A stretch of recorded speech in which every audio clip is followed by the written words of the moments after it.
दोस्तों, इस फिल्म का नाम है सेरेनिटी, जो साल 2019 में रिलीज हुई थी। इसकी कहानी में एक रहस्यमयी द्वीप होता है जहां पर डिल नाम का एक आदमी फंसा हुआ है। वो ये जानने की कोशिश करता है कि वह इस द्वीप पर आया कैसे और कब, क्योंकि यहां से बाहर जाने का कोई रास्ता नहीं था। समझने के लिए अंत तक जरूर देखें। फिल्म की कहानी शुरू होती है तो हम देखते हैं डील को, जो इस कहानी का मुख्य किरदार है। डिल के पास एक बोट है और उसे मछली पकड़ने का बहुत शौक है। डिल प्लाईमाउथ नामक एक द्वीप पर रहता है। पैसा कमाने के लिए अक्सर वह कुछ टूरिस्ट को मछली पकड़ने के लिए लेकर जाता। डिल उनके लिए रॉड सेट करता और टूरिस्ट खुद मछली पकड़ते, जिससे उन्हें बहुत खुशी होती थी। इसके बदले में डिल को कुछ पैसे मिलते थे।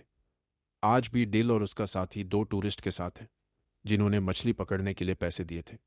लेकिन आज कुछ अलग होता है। जब मछली पास आई तो डिल अपने क्लाइंट को रॉड देने से इनकार कर देता है। असल में डिल काफी समय से एक खास मछली को पकड़ने में लगा था और आज शायद वो मछली उसके हाथ आ जाती।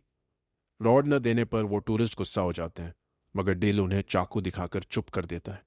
बदकिस्मती से इतनी कोशिशों के बावजूद वो टूना मछली उसके हाथ नहीं आती। अब उन्हें इन टूरिस्ट को पैसे भी वापस देने थे। हालांकि डिल के लिए यह कोई बड़ी बात नहीं थी, लेकिन ड्यूक बहुत निराश था क्योंकि उसे अपनी पोती की यूनिवर्सिटी की फीस भरनी थी। डिल उससे वादा करता है कि वह उसे पैसे दे देगा। इसके बाद वह अपनी दोस्त डायना से मिलने गया। डायना उसे कुछ पैसे देती है जब वह उसके साथ समय बिताता है। डिल उससे उसके बेटे के बारे में पूछता है। उसे भी बोट्स और फिशिंग का बहुत शौक था। दरअसल डील चाहता था कि वह ड्यूक को जाने दे ताकि वह किसी ऐसी जगह काम कर सके जहां उसे अच्छे पैसे मिले। इसके बाद वह एक बार में जाता है। बारटेंडर से बातचीत के दौरान हमें पता चलता है कि यहाँ के लोगों को एक दूसरे के बारे में छोटी से छोटी बात भी पता होती है। अब ऐसा क्यों है, ये हम आगे जानेंगे। बारटेंडर कहता है कि तुमने 4 बार उस मछली को पकड़ने की कोशिश की है। तुम्हें उसे कोई नाम देना चाहिए। तो डिल कहता है कि उसका नाम जस्टिस है। रात में वह ड्यूक को पैसे देने गया और बताता है कि कल हम दोबारा समुद्र में जाएंगे। ड्यूक पूछता है कि हमारे साथ कितने क्लाइंट्स जा रहे हैं। तो डील बताता है कि हम अकेले जाएंगे क्योंकि वह किसी भी हालत में उस मछली को पकड़ना चाहता था। ड्यूक को उसका फैसला सही नहीं लगता क्योंकि इसमें उनके पैसे लग रहे थे। रात को डील जब अपने घर में था तो उसे अपने बेटे की याद आती है, जो तलाक के बाद अब उसकी पत्नी के पास है। उसे भी अपने पिता की तरह फिशिंग का बहुत शौक था। अगले दिन वह ड्यूक के साथ बोट लेकर समुद्र में गया। पूरा दिन इंतजार करने के बावजूद भी उन्हें वो मछली नहीं मिल सकी, जिससे डील बहुत निराश था। वापस आने पर वो ड्यूक से कहता है कि तुम मेरे लिए बैड लक हो। जब से तुम्हारी पत्नी मरी है तब से तुम्हारी किस्मत ही खराब है। ये सुनकर ड्यूक को बहुत बुरा लगता है और वो गुस्से में अपना सामान लेकर वहां से चला जाता। लेकिन दरअसल डील ने यह जानबूझकर किया था ताकि ड्यूक कहीं और काम ढूंढ ले। रात में बार आने पर बारटेंडर उसे समझाता है कि वो उस मछली को पकड़ने की जिद छोड़ दे, लेकिन डिल उसकी बात नहीं सुनता। तभी उससे मिलने वहां कैरेन आती है, जो दरअसल डील की एक्स वाइफ है। डिल जानता था कि वो यहाँ किसी मकसद से आई है। अपनी बोट पर ले जाने के बाद वो उससे पूछता है, तुम्हें मुझसे क्या चाहिए। उनकी बातों से हमें पता चलता है कि डिल पहले आर्मी में था। किसी कारण उसने वो नौकरी छोड़ दी। कैरेन कहती है कि तुम ठीक थे और मैं गलत। दरअसल डील से तलाक लेने के बाद कैरेन ने फ्रैंक से शादी कर ली थी। फ्रैंक एक अमीर इंसान था, मगर अच्छा इंसान नहीं था। वो कैरेन को मारता और हमेशा उस पर नजर रखता। उसका पागलपन और भी बढ़ गया है। डिल उससे अपने बेटे पैट्रिक के बारे में पूछता है तो कैरेन रोने लगती है। वो कहती है कि पैट्रिक हमेशा सहमा हुआ अपने कमरे में रहता है। उसे यह सब सुनना न पड़े इसलिए वो पूरा दिन कंप्यूटर पर गेम्स खेलता है। उसके टीचर्स का कहना है कि वह बहुत होशियार है, लेकिन अब वह बहुत चुप चुप रहता है। डिल कहता है कि तुम उससे तलाक ले लो। तो कैरेन कहती है, मैं ऐसा नहीं कर सकती, वो मुझे मार देगा, और इसीलिए वो यहाँ आई थी। दरअसल वह चाहती थी कि वो और डिल मिलकर फ्रैंक को मार दे। वो उसे मछली पकड़ने के बहाने बोट पर लाएगी और इस काम के लिए वह उसे $10 मिलियन देने के लिए भी तैयार थी। लेकिन डील इस पर मना कर देता है क्योंकि वह किसी को मारना नहीं चाहता था। कैरेन के जाने के बाद एक सूट पहने आदमी डील को ढूंढते हुए आता है। दरअसल वो कई दिनों से डील पर नजर रख रहा था, मगर वो डील से मिल नहीं पाता। अगली सुबह जब डिल समुद्र में नहाने गया तो उसे अपने बेटे की आवाज़ सुनाई दी और एक पल के लिए उसे उसका चेहरा भी दिखाई दिया। इस बीच हमें फ्रैंक और कैरन के चिल्लाने की आवाज़ें सुनाई देती हैं। हम पैट्रिक को देखते हैं जो अपने कमरे में था। यानी इन बाप बेटे के बीच कुछ तो कनेक्शन है। खैर, उधर कैरन का पति फ्रैंक होटल पहुंच गया था जहां कैरन रुकी थी। उसे देखकर कैरन घबरा जाती है क्योंकि वो 2 दिन बाद आने वाला था। आते ही वो कैरन को टॉर्चर करता है। अगले दिन डिल एक लोकल शॉप से फिशिंग का सामान लेने गया। तब वहां काम करने वाली औरत उसे बताती है कि लोग फ्रैंक को लेकर चर्चा कर रहे हैं कि वो 1 घंटे तक अपनी पत्नी को बेल्ट से मारता रहा और कैरन के मुंह से आवाज तक नहीं निकली। डिल इस बारे में बात किए बिना वहां से चला गया। बोट के पास आने पर उसने देखा कि फ्रैंक कैरन के साथ उसका इंतजार कर रहा था। फ्रैंक कहता है, मेरी पत्नी ने बताया कि तुम हमें फिशिंग पर नहीं ले जाओगे। डिल कहता है, मैंने कुछ नियमों का उल्लंघन किया है, इसलिए मैं किसी को अकेले बोट पर नहीं ले जा सकता। फ्रैंक कहता है, इस छोटे से आइलैंड पर कानून पैसों के आगे हार जाता है, तो तुम इस बात की फिक्र मत करो। लेकिन डिल फिर भी इसके लिए नहीं मानता। तब फ्रैंक कहता है, हर आदमी की कोई कीमत होती है। मैं कल यहां आऊंगा और तुम मुझे फिशिंग पर ले जाओगे। इसके बाद वह वहां से जाने लगता है। इस बीच वही अनजान आदमी डील को ढूंढते हुए उसके पास आता है, लेकिन इस बार भी डील उसकी बात सुने बिना वहां से निकल जाता है। वो आदमी अपनी घड़ी देखकर कहता है, मैं 20 सेकंड लेट हो गया, कुछ तो गड़बड़ है। बाद में डिल एक मछली बेचने जाता है जहां कार्लोस उसे बताता है कि तुम्हें कोई ढूंढ रहा था, लेकिन डिल को इसमें कोई दिलचस्पी नहीं होती। फिर वह डायना के बिल्ली को देने जाता है जो गुम हो गई थी। डायना कहती है, मैंने सुना कि कैरन ने तुमसे मदद मांगी थी। तुम एक अच्छे इंसान हो, मुझे लगता है कि तुम्हें उसकी मदद करनी चाहिए। वहां से निकलने के बाद ड्यूक उससे मिलने आया। वो कहता है, फ्रैंक तुम्हें सिर्फ एक टूर के लिए $10,000 देने वाला है। मुझे अपनी पोती की फीस देनी है, तुम्हें उसकी ऑफर मान लेनी चाहिए। डिल कहता है, मैं तुम्हारी बात क्यों मानूं? तो ड्यूक कहता है, मैं जानता हूं तुम ये सब क्यों कर रहे थे, लेकिन मुझे तुम्हारी रहम की जरूरत नहीं, मुझे तुम्हारी मदद चाहिए। अब ड्यूक की मदद करने के लिए डिल मान जाता है। बाद में कैरन फिर से डिल से मिलने आती है। डिल कहता है, मैं उसे सिर्फ फिशिंग पर ले जाऊंगा, मैं उसे मारने वाला नहीं हूं। तो कैरन कहती है, वो मुझे और पैट्रिक को मार देगा। मैं जानती हूं कि तुम उससे बात करते हो, वो अपने कंप्यूटर से तुम्हें सुन सकता है। तुम दोनों एक दूसरे से जुड़े हुए हो। डिल उसकी बात का कोई जवाब नहीं देता।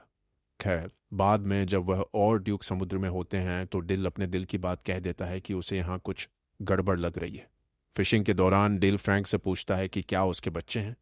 तो फ्रैंक कहता है, मेरा एक सौतेला बेटा है, मैंने उससे दोस्ती करने की बहुत कोशिश की, लेकिन वो पूरा दिन अपने कंप्यूटर पर लगा रहता है। उसके मैथ्स टीचर कहते हैं कि वो जीनियस है, लेकिन वो पूरा दिन एक बेकार से गेम में लगा रहता है जिसमें एक आदमी पूरा दिन फिशिंग करता है। वो मुझे पसंद नहीं करता। डिल पूछता है, वो तुमसे इतनी नफरत क्यों करता है? तो फ्रैंक कहता है, मैं नहीं जानता, लेकिन एक दिन मैं उसे ही मार दूंगा। ये सुनकर डिल को गुस्सा आ जाता है, लेकिन इससे पहले कि वो कुछ करता, उनके हुक में एक बहुत बड़ी शार्क फंस जाती है और वो लोग उसे पकड़ने में लग गए। खैर, वापस आने के बाद डिल कहता है कि कल हम दोबारा से जाएंगे। कैरन को मौका मिल जाता है बात करने का, इसलिए वो डील को फिर से ऑफर करती है कि वह फ्रैंक को मार दे। कैरन कहती है कि पैट्रिक भी यही चाहता है। ये सुनकर डिल सोच में पड़ जाता है। ड्यूक ने भी उनकी बातें सुन ली थीं। वह डील से पूछता है, क्या तुम उन लोगों को जानते हो? तो डील कहता है, वो मेरी एक्स वाइफ है। आर्मी में नौकरी के दौरान मैं एक जंग पर गया था। वहां से लौटने के बाद मुझे पता चला कि वो फ्रैंक के पास जा चुकी है। ड्यूक उसे सलाह देता है कि हालात चाहे जैसे भी हों, उसे किसी को मारना नहीं चाहिए।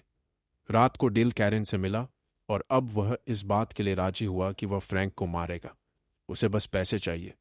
वह ये सब प्यार व्यार के लिए नहीं कर रहा। जब डिल घर आया तो वही अनजान आदमी उससे मिलने आया था जिसे हमने फिल्म में कई बार देखा।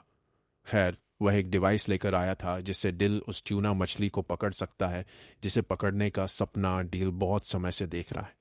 और ये डिवाइस वह आदमी डील को मुफ्त में देने वाला था। उस आदमी के मुंह से निकल जाता है कि यही खेल का नियम है और मैं ही नियम हूं। ये सुनकर डिल को अजीब लगता है और उस आदमी पर शक भी होता है। इसलिए वह उसे धमकाता है और पूछता है कि, बता तुम कौन हो? तब वह आदमी, जिसका नाम रीड है, बताता है कि असल में ये सब असली नहीं है, ये बस एक खेल है, और खेल का नियम है कि यहाँ कोई मरेगा नहीं। तुम एक कैरेक्टर हो और तुम्हें उस ट्यूना मछली को पकड़ना है। डील को उसकी बातों पर विश्वास तो नहीं होता, मगर इस जगह को लेकर उसे हमेशा शक रहता था। उसे याद ही नहीं था कि वह कब यहाँ आया और कितने समय से यहाँ है। वैसे यहाँ दर्शक ये जान जाते हैं कि ये खेल शायद उसके बेटे ने ही डिज़ाइन किया है, मगर क्यों और किस लिए? रीड का कहना था कि पिछले कुछ दिनों से गेम में गड़बड़ है, यानी जिसने ये गेम बनाया है शायद वह चाहता है कि अब तुम उस आदमी फ्रैंक को मारो। मगर मेरे नियमों के मुताबिक इस द्वीप पर किसी को भी मारना मना है, इसलिए मैं तुम्हें नियम बताने आया। और मुझे खुद भी नहीं पता कि जिसने ये गेम बनाया है वह नियम क्यों बदल रहा है। डील को उसकी बात बकवास लगती है। अगली सुबह डील ने महसूस किया कि वह अलार्म से पहले उठ नहीं पाता, जो इस बात की ओर इशारा करता है कि शायद सच में वह किसी गेम में है। हर जगह उसे बस एक ही बात सुनने को मिल रही थी, जाओ और उस मछली को पकड़ो। डिल याद करने की कोशिश करता है कि आखिर वह इस द्वीप पर आया क्यों और कब, मगर उसे अपने दिमाग में ऐसी कोई भी याद नहीं मिलती। वह अपनी गाड़ी में बैठकर काफी आगे निकल जाता है, और अब उसे महसूस होने लगता है कि यह सब सच नहीं है। वह खुद से बातें कर रहा था। तभी उससे मिलने डायना का बेटा सैमसन आता है। वह कहता है, आपको किसी की जरूरत थी, क्या मैं आपके साथ काम कर सकता हूं? इस पर डील हंसने लगता है और कहता है, जब मैंने तुम्हें इस गेम से मांगा था तब तुम मुझे नहीं मिले, और अब ये गेम मुझे सब कुछ दे रहा है। डिल वहां से चला गया। अपना शक दूर करने के लिए वह स्टोर के मालिक से कुछ सवाल पूछने लगा, मगर वह हमेशा बात को बदल देता है। फिर डिल फोन करके ये पता करने की कोशिश करता है कि रीड असली है या नहीं। उसे जवाब मिला कि रीड असली है। सबसे तंग आकर डिल बार में गया ताकि वह ड्रिंक कर सके, लेकिन बारटेंडर भी उसे वही बात कहता है। वह कहता है, क्या आज तुम फिशिंग करने नहीं जा रहे? तुम्हें काम पर जाना चाहिए। टूरिस्ट्स को मत लेकर जाना, वे हमेशा तंग करते हैं। यानी गेम के नियम उसे फ्रैंक को न मारने के लिए कह रहे थे, लेकिन पैट्रिक के दिमाग में कुछ और ही चल रहा था। दूसरी तरफ दिखाया जाता है कि जब कैरन की आंख खुली तो उसने फ्रैंक को बाथरूम में घायल पाया। पिछली रात 6 लोगों ने उसे मारा था। दरअसल यह काम ड्यूक का था। उसने ही फ्रैंक को मारने के लिए कुछ लोगों को पैसे दिए थे ताकि वह आज बोट पर ना आ सके। ड्यूक डील से कहता है, मैंने तुम्हारे लिए जो सही लगा मैंने वही किया। इस बात से डील को बहुत गुस्सा आता है। जख्मी होने के बावजूद कैरन फ्रैंक को मना लेती है कि वह फिशिंग पर जाए। डिल समुद्र के किनारे निराश बैठा था। तभी रीड उसके पास आता है। डिल कहता है, मुझे कुछ भी समझ नहीं आ रहा कि मैं यहाँ क्यों हूँ। मेरी जिंदगी का मकसद क्या है? क्या मैं पागल हो चुका हूँ? रीड कहता है, इस बारे में तो मैं भी कुछ नहीं जानता, लेकिन मैं ये जानता हूँ कि यहाँ हो क्या रहा है। हम सब किसी का सपना है, और हमारे बारे में सिर्फ वही जानता है जिसने हमें बनाया है। और शायद तुम जानते हो कि वो कौन है। तो डील कहता है, हाँ, वो एक छोटा बच्चा है जो एक अंधेरे कमरे में बैठकर हमें देख रहा है। उसका सौतेला बाप उसकी माँ को मारता रहता है। शायद इसी वजह से उसने ये गेम बनाया है, इस उम्मीद में कि शायद एक दिन वह अपने असली पिता को वापस ला सके और अपने सौतेले बाप को सबक सिखा सके। वो चाहता है कि मैं उसे इंसाफ दिलाऊं। इसीलिए मैं आज फ्रैंक को मारूंगा, चाहे कुछ भी हो जाए। इस पर रीड कहता है, अगर तुम यही चाहते हो तो मैं गेम के नियम तोड़ दूंगा। अगर हमारा निर्माता यही चाहता है तो तुम्हें ऐसा ही करना चाहिए। कैरन फ्रैंक को बोट पर ले आती है। इस पर डिल भागकर अपनी बोट की तरफ जाता है। दरअसल पैट्रिक ने एक ऐसा गेम बनाया था जिसमें वह अपने पिता के साथ समय बिता सके। लेकिन जैसे जैसे उसके सौतेले बाप का टॉर्चर बढ़ता गया, पैट्रिक के दिल में उसे मारने की आग भी बढ़ती गई।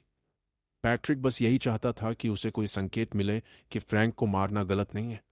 इसलिए उसने गेम में डील को सोचने की इजाजत दी, ताकि डिल अपने दिल की सुने, और जो भी उसका फैसला हो पैट्रिक भी वही करेगा।